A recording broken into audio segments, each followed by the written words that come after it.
Assalamualaikum warahmatullahi wabarakatuh. Alhamdulillahi bini'amihi tatimmus salihat. Ashhadu an la ilaha illallah wahdahu la syarikalah al-malikul haqqul mubin. Wa ashhadu anna Muhammadan abduhu wa rasuluh al-mab'us rahmatan lil alamin. Allahumma salli wa sallim wa barik ala sayyidil karim khatamil anbiya imamur rusul Muhammad bin Abdillah huwa alladhi qama bi raf'in nasi min 'audiyatil ghabawat ila al-alamil ma'lumat wa ala alihi wa ashabi ajma'in wa ba'du. Rabbi shrah li sadri wa yassir li amri wahlul 'uqdatam min lisani yafqahu qawli. Allahumma rabbana zidna ilman warzuqna fahman birahmatika ya arhamar rahimin. A'udzu billahi minasy syaithanir rajim. Qala Allah Ta'ala fi kitabihil karim, innamal mu'minuna alladhina idza dzukirallahu wajilat qulubuhum wa idza tuliyat 'alaihim ayatuhu zadatuhum imana wa 'ala rabbihim yatawakkalun. Alladzina yuqimuna as-salata wa mimma razaqnahum yunfiqun ulaika humul mu'minuna haqqan lahum darajatun 'inda rabbihim wa maghfiratun wa rizqun karim. Shadaqallahul azim. Hadirin dan hadirat sidang jamaah maghrib menjelang isya rahimakumullah. Mari di kesempatan yang sangat berbahagia ini kita sentiasakan hati kita untuk selalu mensyukuri nikmat Allah Subhanahu wa taala, di mana Allah Subhanahu wa taala sampai detik ini masih memberikan kita nafas untuk menyambung hidup dan kehidupan ibadah kita.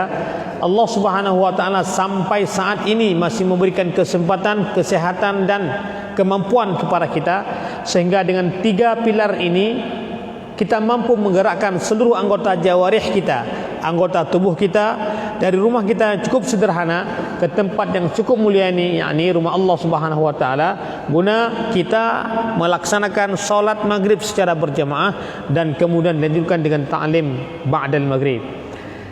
Selanjutnya selawat salam sama-sama kita sanjung sajikan kepada baginda Rasul Muhammad sallallahu alaihi wasallam. Karena berkat perjuangan beliau pula lah sampai detik ini pula kita tetap masih berstatus hamba Allah. Kita sadar ini adalah sebagai makhluk Allah. Konsekuensi daripada pengakuan kita sebagai hamba dan makhluk adalah mengabdi secara ikhlas hanya kepada yang menciptakan kita, penjaga jagat semesta alam ini, yakni Allah Subhanahu wa taala. Dan semua itu kita ketahui, bandumnya tatepu dan taturi lewat risalah yang kembali Rasulullah hingga sampai ke tempat kita ini dan di masa kita hidup sekarang ini.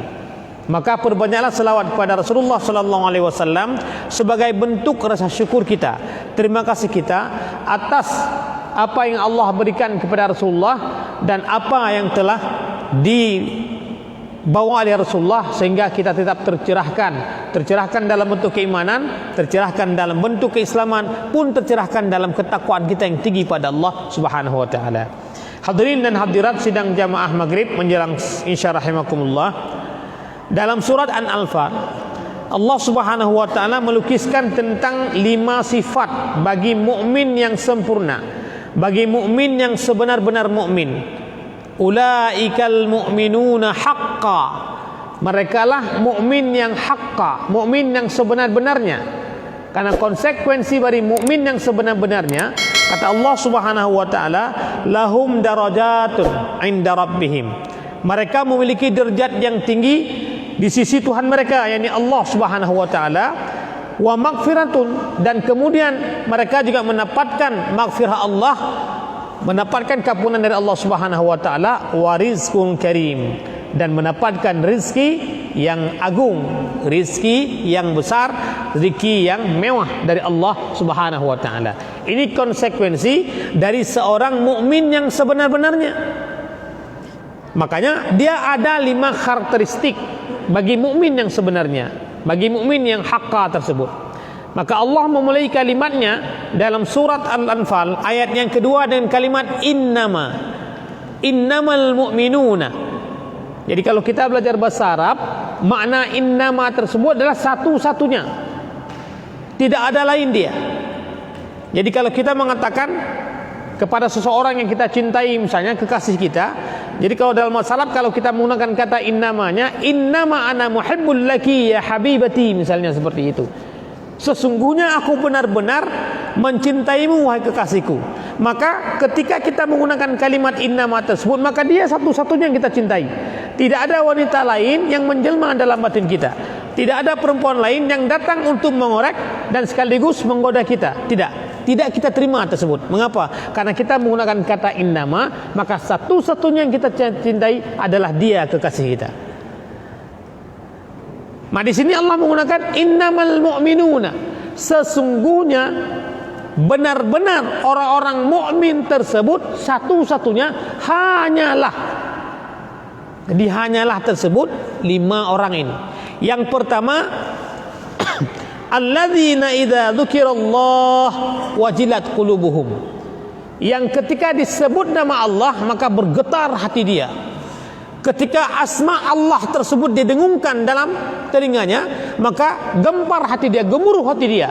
Begitu cukup luar biasa takutnya kepada Allah Subhanahu wa taala. Saking takutnya seperti itu, maka dia memompa adrenalin ketakwaannya lebih dekat dengan Allah Subhanahu wa taala. Ini perbedaan takut dengan manusia dengan takut kepada Allah, beda. Kalau takut kepada manusia, takut kepada binatang, itu biasa kita lari. Ada harimau di situ, kita takut ke harimau, jelas menjauh dari dia. Bukan kita dekati, kalau kita dekati diterkam, mati jadinya, mati tanam. Tapi takut kita pada Allah Subhanahu wa taala, semakin kita takut maka semakin kita mendekati Allah Subhanahu wa taala. Mengapa? Takut cinta Allah hilang di tengah-tengah hati kita. Takut kekasih Allah, takut kasih sayang Allah tersebut hilang, sirna dalam keimanan kita. Ngeri kita kalau cinta dan kasih Allah itu akan hilang pada diri kita. Maka kita akan mendekati terus. Nah, dekat kita dengan Allah Subhanahu wa taala itu akan menandakan iman kita yazdad. Iman kita akan meningkat. Maka kita tidak berani melakukan perbuatan-perbuatan mungkar. Kita tidak akan pernah berani melakukan sesuatu yang keji. Mengapa? Karena kita takut nikmat Allah, takut takut tentang cinta Allah pun akan hilang nantinya. Makanya apabila disebut nama Allah, maka bergetar hati dia. Ketika disebut asma Allah, maka jantungnya tersebut seakan copot. Bukan malah ketika disebut nama Allah biasa-biasa saja. Kalau biasa-biasa saja seperti itu, ya tidak ada gunanya. Imannya perlu dipertanyakan. Malah akhir-akhir ini sering Allah itu dipermainkan. Muktimah syariatnya tersebut diejek-ejek, ajarannya dibuli. Malah seakan tidak ada, malah seakan tidak ada harganya di hadapan mereka. Jadi Allah sebagai pencipta tidak ada harga sama sekali. Nah, kalau seperti itu, bagaimana bisa bergetar hatinya? Bagaimana bisa bergemuruh jantungnya ketika mendengar nama Allah? Tidak akan pernah. Justru hatinya akan batat, hatinya akan bertambah kasat, akan gulfon tersebut tersampul. Jadi kalau ada buku disampul, maka dia tidak akan bisa masuk, bukan masuk ke dalamnya, disampul. Maka hati kita gulfon. Kalau hati sudah gulf, hati sudah disampul oleh Allah Subhanahu wa taala, maka susah kita untuk bisa menerobos jantung keimanan kita. Maka hati-hati. Jangan mempermainkan ajaran Allah Subhanahu wa taala. Jangan mempermainkan syariat Allah Subhanahu wa taala. Karena ketika kita sekali mempermainkan ayat-ayat Allah, kita mempermainkan syariat Allah, maka Allah pun akan mempermainkan kita. Sejauh mana kita bisa mempermainkan Allah? Kita ini makhluk, tapi Allah akan mempermainkan kita. Allah akan mempermainkan kita dengan longsor tanah. Allah akan main-main kita dengan jatuh pesawat. Allah akan mempermainkan kita dengan apa? Dengan banjir di mana-mana. Kenapa? Karena hati kita tidak tergetar ketika nama Allah itu disebut. Coba lihatlah sekarang ini. Ketika koran memberitakan tentang dahsyatnya COVID-19 tersebut, semua panik. Tapi ketika Al-Quran memberitakan tentang dahsyatnya, sadisnya, syadidnya hukuman bagi orang-orang yang akan masuk neraka, biasa-biasa saja. Biasa-biasa saja. Tapi ketika seserambi Indonesia itu memberitakan bahwa hari ini nih 275 orang mati karena COVID-19. Kuyu dateng. Terbengong-bengong dia, takut mati dia. Tapi Al-Quran berapa halaman Allah memberitakan tentang dahsyatnya siksaan api neraka, dahsyatnya orang-orang yang akan kena siksaan api neraka, tapi biasa-biasa saja. Pertanyaan seperti itu akan muncul, ya, apakah iman? Koran yang kita baca itu dengan mata otak kita, tapi Al-Quran yang kita baca dengan iman kita, maka tidak tembus bacaan kita dengan iman. Maka hati-hati. Ya. Jadi kita lebih takut pada makhluk. Bukankah COVID-19 itulah merupakan ciptaan Allah Subhanahu Wa Taala? Mestinya kita berdoa. Ya Allah, ya Rabbi, seandainya ini musibah ya Allah, maka loloskanlah aku dari musibah tersebut. Seandainya COVID-19 ini ya Allah merupakan bala bagi kami ya Allah, maka ampunilah dosa kami ya Allah. Dan seandainya COVID-19 ini merupakan ujian bagi kami ya Allah, maka luluskanlah kami dari ujian ini. Itu yang kita minta dari Allah Subhanahu Wa Taala. Bukan malah kita takut COVID-19 sehingga kita sholat jamaah pun tidak mau. Ya. Yang ke pasar, ke mall mau kita, ke masjid enggak. Lihat di Pos Impres disebut, luar biasa banyak orang. Pagi-pagi lagi. Besok lihat, hari Minggu coba lihat. Bandingkan dengan jamaah yang ada di masjid-masjid, baik itu Masjid Baitur Rahman, Islamic Center, Masjid Jami dan lain-lain. Coba bandingkan. Cowok-cowok di situ semua. Dan coba lihat berapa orang memakai masker tersebut. Yang seperti itu. Tapi ketika mau ke masjid, kenapa takut saya COVID-19? Tapi ke mall, ke Suzuya coba lihat tersebut itu, nggak takut dia COVID-19. Seakan di Suzuya itu lebih bersih dibandingkan dengan masjid. Padahal ini suci ini lagi, bukan hanya bersih, suci lagi. Masuk ke toko-toko, sepatunya dimasukkan ke toko. Apakah itu bersih? Bersih, suci? Belum tentu. Tapi masjid dipastikan suci. Bukan hanya bersih. Lantas mengapa kita takut untuk mendekati Allah ketimbang kita harus mendekati manusia? Nah, karena hati-hati. Jangan takut dengan makhluk Allah, tapi takutlah kepada Allah Subhanahu Wa Taala. Kita berdoa saja. Andai ini musibah, semoga Allah meloloskan kita. Andai ini ujian, semoga Allah meluluskan kita. Andai kata ini bala, semoga Allah mengampuni dosa-dosa kita. Itu aja yang kita minta dari Allah Subhanahu Wa Taala. Allah pasti akan mencabut dan akan menghengkangkan seluruh penyakit-penyakit yang ada di muka bumi ini atas izinnya. Hanya Allah yang sanggup untuk mencabutnya. Dengan apa? Asal ketika kita mendengar nama Allah, bergemuruh hati kita. Takut cinta Allah itu akan hilang di tengah-tengah batin kita. Pertama. Yang kedua, karakteristik khas atau ciri khas orang-orang mukmin sejati tersebut, wa idza tuliyat alaihim ayatuhu zadatuhum imana.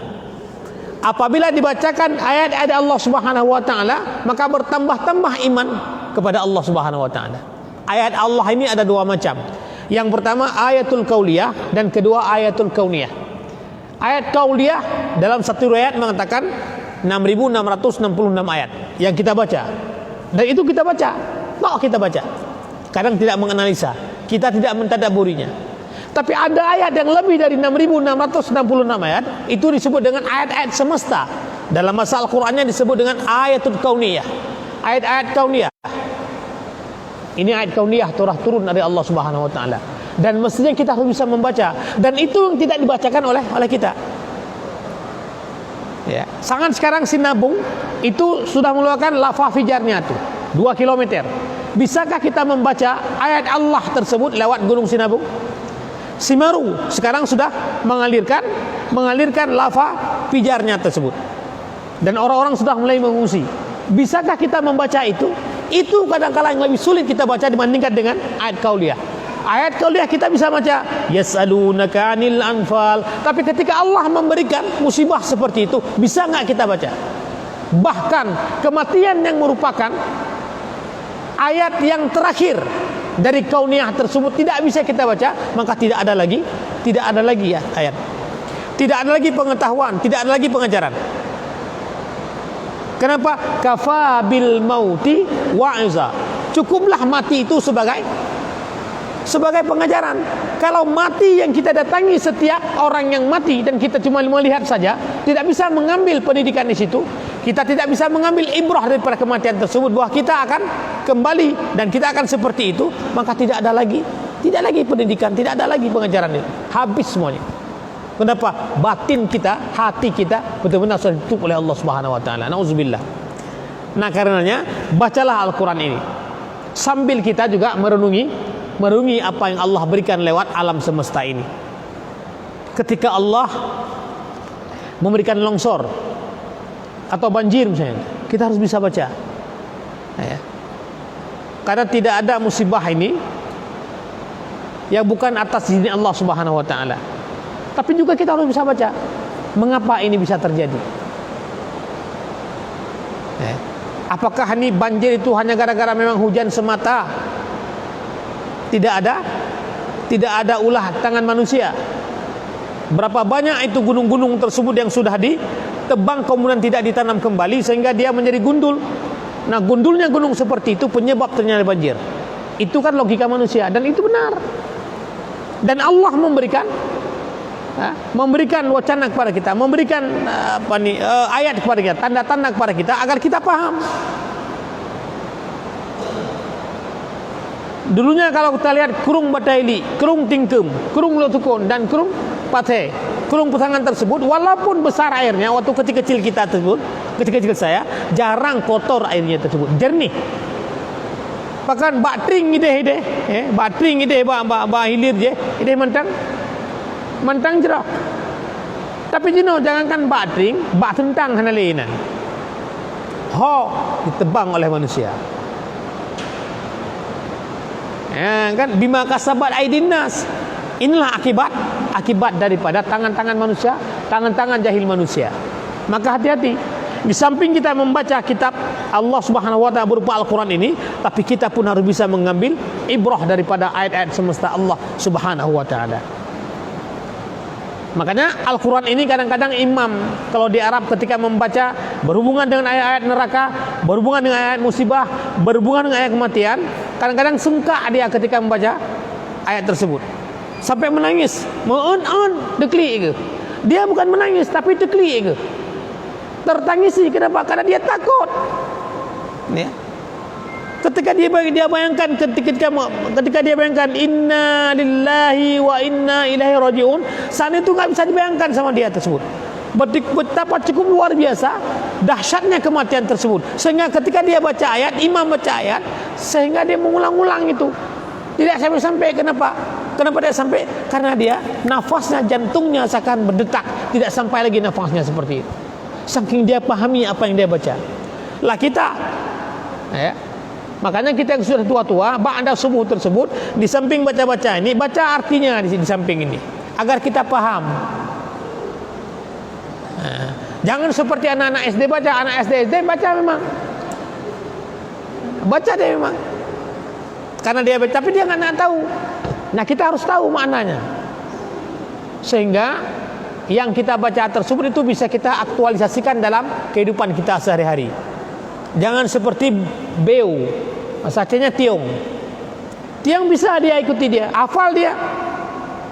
Coba lihat, tiung sudah letih. Assalamualaikum. Tapi dia tahu nggak artinya itu assalamualaikum? Sudah kita jawab waalaikumsalam, masih dia assalamualaikum. Ada yang sudah hafal Al-Fatihah. Coba lihat di YouTube. Hebat dia kan? Tapi pertanyaannya, apakah dia tahu maknanya? Kalau dia tahu, pasti dia akan lakukan seperti dalam ayat tersebut. Nah, ketika kita membaca Al-Quran, apakah kita tahu juga maknanya? Kalau tidak, sama kita dengan beu. Bedanya kita punya tangan, dia punya sayap. Yang lain sama juga. Kita beranak, dia bertelur. Nah, tapi kan kita bisa hafal. Kadang-kadang maaf cakap, makna dalam Al-Fatihah saja ketika kita baca di salat tersebut, itu pun kita tidak paham. Masya Allah. Yang umur tengok kali 50. Maka hati-hati yang sudah mendekati sakratul maut. Wajah-wajah kita ni wajah yang sudah kata baru. Wajah-wajah yang mendekati kuburan kita ini. Makanya berzikir kemudian pahami Al-Quran tersebut. Siapa tahu ketika kita berzikir, di situ terjabut nyawa kita. Alhamdulillah. Jangan lagi main judi, jangan lagi nenggak minuman keras, jangan lagi main chip itu, game chip itu. Oh, nggak mungkin lah kami 50 tahun. Coba lihat ketika khutbah Jumat yang kita lihat, yang 50 tahun itu lagi main. Kita lagi khutbah Jumat, dia di depan duduknya, buka HP, main chip dia, main judi game dia. Itu lagi khutbah Jumat. Umurnya seumuran dengan saya, malah lebih tua dia. Saya 52 sekarang. Berarti kan 55. Kita lagi ittaqullah haqqa tuqatih. Dia semakin masuk pundi-pundi judinya tersebut. Di depan dia itu tuh. Jadi bukan Al-Quran dibacanya. Nah, itu makanya apabila dibacakan ayat ada Allah, maka bertambah-tambah imannya kepada zadatum imanan. Ini yang ketiga. Yang keempat. Yang kedua, yang ketiga, wa ala rabbihim yatawakkalun. Ini yang sering kita lupa. Orang atau karakteristik orang-orang yang benar-benar beriman karena Allah Subhanahu wa taala, mereka tersebut selalu bertawakal pada Allah Subhanahu wa taala. Orang-orang yang bertawakal pada Allah Subhanahu wa taala adalah orang-orang yang sehat hatinya, bersih pikirannya. Semua akan dipulangkan pada Allah Subhanahu wa taala. Apapun takdirnya, apapun qadanya, semua diserahkan pada Allah Subhanahu wa taala. Jadi setelah ikhtiar, dia akan semua serahkan pada Allah Subhanahu wa taala. Dia sudah berusaha untuk lulus, tapi nggak lulus, tapi sudah berusaha. Maka dia mengatakan, alhamdulillah saya sudah berusaha. Perkara tidak lulus itu urusan Allah Subhanahu wa taala. Allah menakdirkannya. Sehingga ketika nanti di akhirat, ketika ditanya, kamu ingin lulus jadi PNS? Ya. Tapi kenapa kamu tidak ikut? Ini saya sudah putus asa, ya Allah. Putus asa itu yang menyebabkan kita masuk neraka. Tapi ketika ditanya, kamu ikut PNS dulu? Ikut. Lulus? Enggak. Kenapa? Saya sudah berusaha, ya Allah. Maka kita lolos daripada pertanyaan itu. Saya sudah berikhtiar semampu saya. 1 bulan sebelum itu saya sudah ikut kursus chat itu. Tapi memang saya tidak lulus. Takdirmu ya Allah, saya terima itu. Karena keterimaan kita tersebut, keridhaan kita pada takdir tersebut, maka kita masuk surga. Syekh Mutawali Asy-Sya'rawi, seorang Syekhul Islam atau disebut dengan ulama Al-Azhar, mengungkapkan bahwa masadirut ta'asah khamsah. Ada 5 sumber kecelakaan dan kesengsaraan. Ahaduha, salah satunya adalah adamur ridha bil qadar. Salah satunya adalah sumber daripada kesengsaraan adamur ridha, tidak ridha dengan takdir Allah Subhanahu wa taala. Orang yang tidak ridha dengan takdir Allah adalah orang yang tidak bertawakal kepada Allah Subhanahu wa taala. Allah memang sudah memberikan wajah saya seperti ini, saya terima. Allah mengtakdirkan saya menjadi seorang ustaz, saya terima. Meskipun cita-cita saya dulu bukan jadi ustaz, tapi sudah kadung menjadi ustaz, ya saya terima. Akhirnya saya mencintai profesi saya sebagai seorang tengku. Kalau kita sudah berusaha mencintai, lama-lama kita akan kadung sudah terlanjur cinta dengan itu. Maka susah kalau bagi saya sekarang dipisahkan dengan profesi ustaz. Bersyukur pula saya jadi ustaz. Coba kalau jadi yang saya cita-citakan dulu, mungkin jadi preman. Maka saya tidak jadi masuk dalam kawanan preman tersebut. Meskipun ketika saya mau kuliah dulunya, saya ingin kuliah di HI. HI itu hubungan internasional. Di mana? Di UI, di Universitas Indonesia. Tapi ternyata Allah mentakdir saya untuk lulus di Gontor, lulus di pesantren. Akhirnya cita-cita jadi diplomat, ludes sudah, enggak nih. Maka saya berpikir, barangkali saya ini orang yang sesat di jalan yang benar mungkin. Kesasar tapi di jalan yang benar. Ternyata di sana udah belajar fa'alna. Padahal ketika di SMA saya ini adalah jurusan fisika. Jadi kalau buat bom dulunya insya Allah bisa. Kelas 3 kami sudah bisa buat itu di lab itu semalu sukun. Tapi ternyata orang fisika nyasar ke pondok pesantren. Akhirnya jadi seperti inilah. Maka saya terima itu. Maka ada orang bule mengatakan seperti ini. Sometimes we got what we love, but sometimes we have to love what we get. Ya, kan? Sometimes we get what we love, but sometimes we have to love what we get. Kadangkala kita memang mendapatkan apa yang kita cintai, tapi kadangkala kita harus mencintai apa yang kita dapatkan. Jadi hari ini I compel myself to love what I get. Hari ini saya memaksa diri saya untuk mencintai apa yang saya dapatkan. Saya sudah mendapatkan menjadi ustaz, takdir Allah Subhanahu wa taala. Maka saya berusaha mencintai profesi tersebut. Artinya jangan pernah ingkar terhadap takdir Allah Subhanahu wa taala. Karena ini adalah merupakan sumber daripada kerugian ataupun kesengsaraan menurut Syekh Mutawalli Asy-Sya'rawi. Nah, ini yang ketiga adalah bertawakal pada Allah Subhanahu wa taala. Bertawakal bukan berarti menyerahkan diri tanpa ada usaha. Tidak. Jangan mentang-mentang saya bertawakal kemudian letakkan kereta motornya itu di tengah-tengah di tengah-tengah jalan, kemudian kuncinya di situ, kita kemudian sholat di sini. Kata Imam Syi tanya, keretanya belum dikunci. Udahlah, saya sudah tawakal sama Allah Subhanahu wa taala. Enggak seperti itu. Kenapa? Karena kita jangan menganggap Allah itu tukang parkir kita. Allah kan tukang parkir tanya ya. Ben jaga Honda tanya ya. Tapi setelah kita kunci, masukkan ke tempat parkir, kunci, kemudian kunci lagi di bawahnya, hilang juga. Itu baru takdir. Kita pasrah pada Allah Subhanahu wa taala. Artinya jodoh kita dengan harta kita memang segitunya. Di balik itu kalau kita terima takdir tersebut, Allah akan menggantinya itu yang lebih besar, yang lebih banyak dan lebih bagus. Orang mati kan kalau kita ridha, Allah akan ganti. Wabdilhu khairam min wabdilhu khairam min zaujihi. Ahlan khairan min ahlihi. Zaujan khairan min zaujihi. Kan seperti itu. Kalau itu matinya lelakinya, maka dia akan digantikan dengan yang lebih baik dari laki-lakinya atau lagi dari suaminya. Kalau itu yang meninggal adalah istri kita, kalau kita ridha maka Allah akan menggantikan zaujah kita dengan zaujah yang lebih baik. Kalau kita hilang keluarga kita, maka Allah pun akan menggantikan keluarga kita yang mati itu dengan keluarga yang lebih baik.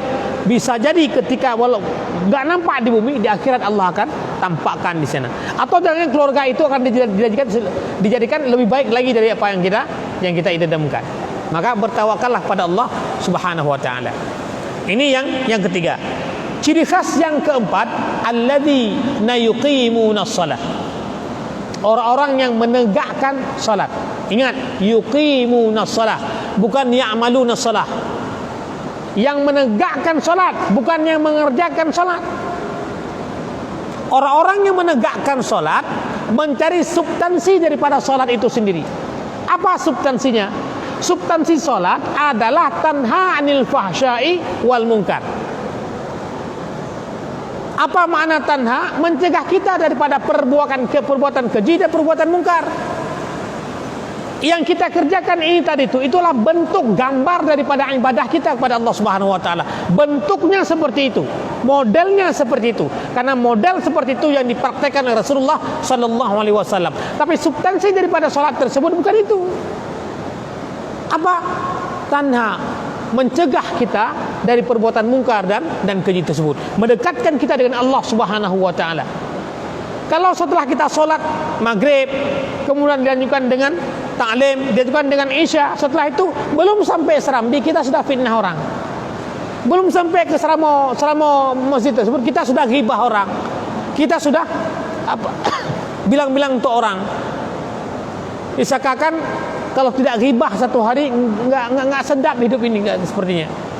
Kalau ramai-ramai duduk kan, wow, kalau lagi ghibah itu, lagi fitnah, lagi apa nih, lagi ngupat orang tersebut, wah luar biasa hidup diskusinya.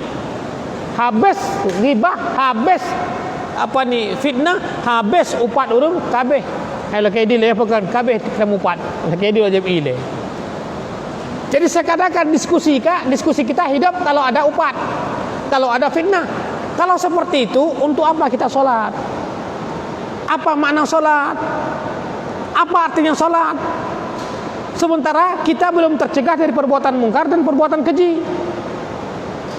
Kadang-kadang belum sampai ke pintu masjid, ini mentang kada temena. Di situ aja kita sudah cimarut, memaki-maki diri sendiri. Kenapa? Karena kita duluan hafal juz amna dibanding dengan juz amma. Juz amna-nya, juz temenanya lebih jarang dengan juz amma-nya. Dari amma kita salun kenyan pun. Legadan pun kita berhaba kadang mana mama kamu? Kejar mama. Nah, akhirnya juz amma lupa kita. Nah, kalau seperti itu, salatuna kalaisa salat. Tak semayang tajo lagi-lagi hendak semayang sih.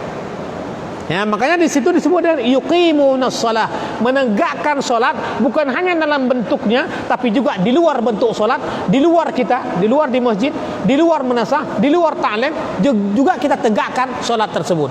Sopan kita dalam salat, maka kita sopan juga di luar salat. Jujur kita dalam salat. Ketika mengatakan Allahu Akbar, kita ucapkan Allahu Akbar, enggak ada Allah nanggadang atau Allah Maha Besar, dia Allahu Akbar. Maka di luar juga Allah Akbar, sama dikata jujur kita. Disiplin kita dalam menjaga waktu. Disiplin pula ketika kita di luar, baik di kantor ataupun ke sawah. Ketika kita ke jualan. Jadi semuanya kita disiplin sebagaimana dalam sholat. Nah, kalau sudah seperti itu, kaimat semayang tanyo.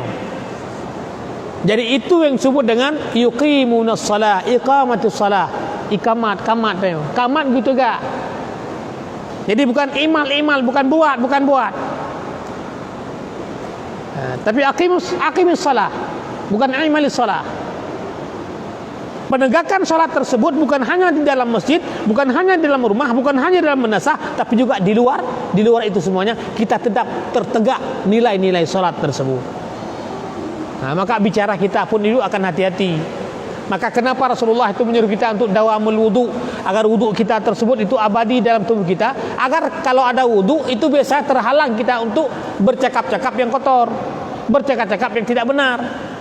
Ketika kita ingin temenak sekali atau memaki-maki orang sekali, teringat kita, saya masih dalam wudu saya. Akhirnya tertegah kita dari memaki-maki orang. Itu fadilah daripada dawamul wudu itu. Nah itu.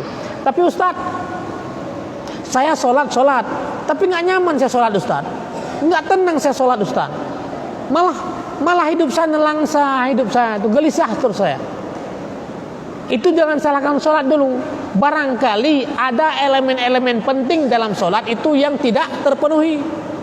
Berarti ada keliru dalam sholat kita.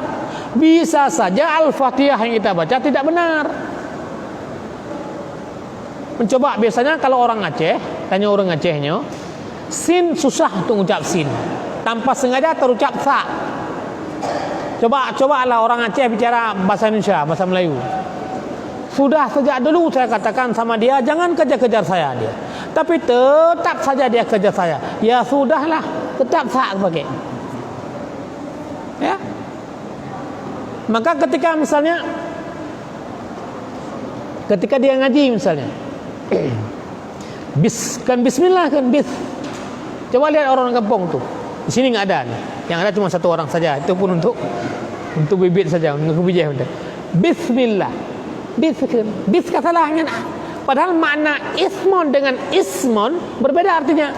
Kalau ismon pakai sin, nama itu adanya nama. Bismi dengan nama artinya. Tapi kalau ismon pakai sa, itu dosa artinya.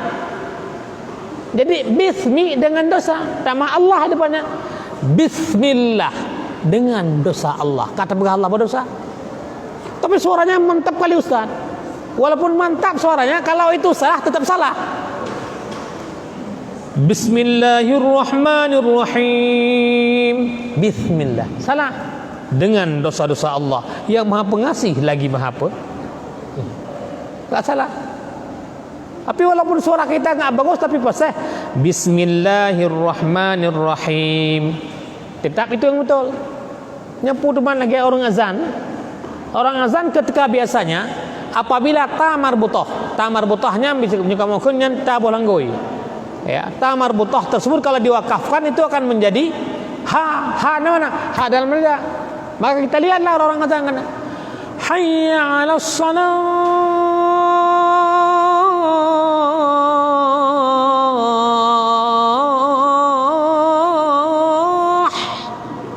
Ini bodoh ha ini. Salah. Padahal yang benar bagaimana? Ha. Hayya 'alas salah.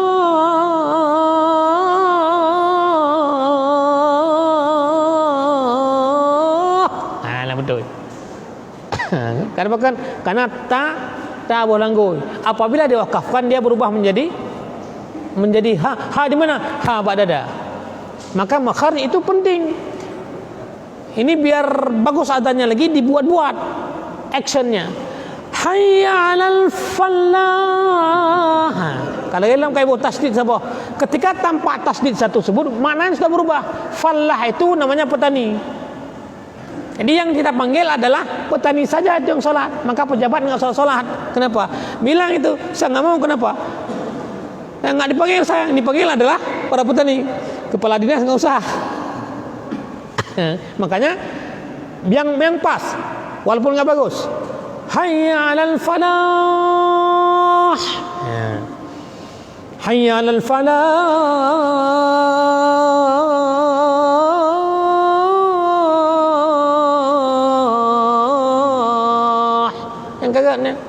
Yang urung je kena. Suara bagus, fasihnya luar biasa. Ini dia suara enggak bagus, fasihnya enggak. Yang kejadian itu di kampung-kampung di mana satu. Ini tok tunggu imum bila kemudian pak kecil tiga kerja. Pak subuh hitam tidak ada. Gadal yang ke imum. Allahu akbar, Allahu akbar. Dengar lewat duduk pada jaga baru main mati pun. Hai, bekajak melasam. Kau kimu mentai cekak lejin. Jadi fikir kimu cekak lejin padahal surau kelengan. Nah, makanya yang azan-azan lagi tadi azan itu sudah sertifikat itu. Recommended itu. Nah, itu dah bagus bosnya. Fasih bagus soalnya. Ini urung bertambah galak dan Islam syiarnya bertambah mantap. Yang lagi kunut takbir berai kan Allahu akbar. Semangat kita tersebut itu menggelorakan syiar agama Islam. Takbir Allahu akbar. Takbir Allah. Urung-urung kalian lain bihana ana galai. Kan seperti itu. Jadi seperti itu. Jadi amati nafsu itu. Jangan seperti itu. Makanya harus kita sesuaikan. Okey, itu yang keempat, itu mendirikan salat. Dan yang terakhir adalah wa mimma razaqnahum yunfiqun. Yaitu apa-apa yang telah kami rezekikan kepada mereka berinfak. Jadi infak, sedekah, zakat, wakaf, ya. Itulah sesuatu yang sangat dianjurkan dalam Islam. Mengapa demikian? Coba buka surat Muhammad ayat yang ke-10. Allah Subhanahu mengungkapkan tentang bagaimana seseorang yang sudah mau mati, sudah gar-gar sini sudah di sini sudah 99,99% nyawanya sudah di luar. Tinggal 0,01% nyawa di situ. Jadi mungkin upampun lehnya lagi terima taubat oleh Allah Subhanahu wa taala. Di situ orang-orang mukmin yang asi, yang bermaksiat tersebut minta sama Allah Subhanahu wa taala. Wa anfiqu mimma razaqnakum min qabli ay ya'tiya ahadakumul maut fa yaqula rabbi laula akhartani ila ajalin qarib fa asaddaqa wa akum minas salihin. Dan berinfaklah kalian dengan apa-apa yang telah aku rezekikan kepada kalian, sehingga ada salah seorang di antara sahabat kamu, teman kamu, saudara kamu, keluarga kamu mendekati kematian, artinya sudah sampai gar-gar di sini, tidak mungkin lagi dia akan hidup kecuali karena Allah Subhanahu wa taala. Fayaqula, Mereka mengatakan, Rabbi, laula akhartani ila ajalin qarib. Ya Allah, tunda sedetik saja ya Allah. Delay ya Allah sedetik saja umurku. Fa saddaqa, maka sungguh aku akan bersedekah. Wa akum minas salihin. Mudah-mudahan aku akan menjadi orang-orang yang saleh. Yang urung kamate, orang sudah meninggal, orang mau meninggal, sekarang meninggal itu. Tapi dia mau untuk berdoa kepada Allah, ya Allah, tunda ya Allah kematianku, delay ya Allah kematianku, sedetik saja, sesaat saja Allah, maka sungguh aku akan bersedekah. Pertanyaannya, mengapa dengan sedekah? Ibnu Qayyim al-Jauziyah mengungkapkan bahwa kalau bukan karena ada sesuatu yang paling dahsyat fadilahnya di dalam sedekah, pasti orang yang sudah mati tidak mau ditunda kematiannya hanya untuk bersedekah. Ada sesuatu yang maha dahsyat fadilahnya di dalam sedekah tersebut. Jadi kalau kita lihat ternyata sedekah tersebut itu bisa meringankan kita dalam sakaratul maut. Sangat ditarik oleh malaikat maut. Susah sekali mengucapkan 2 kalimat syahadat, susah kali. Kan. Kita tampar dia juga juga seperti itu, enggak mau. Datang pahala sedekah. Azannya datang pahala sedekah dan kemudian membantunya. Baik, saya kira demikian. Mohon maaf atas segala kekurangan karena sudah azan. Akhirnya mohon maaf atas segala kekurangan. Subhanakallah wa bihamdika asyhadu an la ilaha illa anta astaghfirullah wa atubu ilaih. Assalamualaikum warahmatullahi wabarakatuh.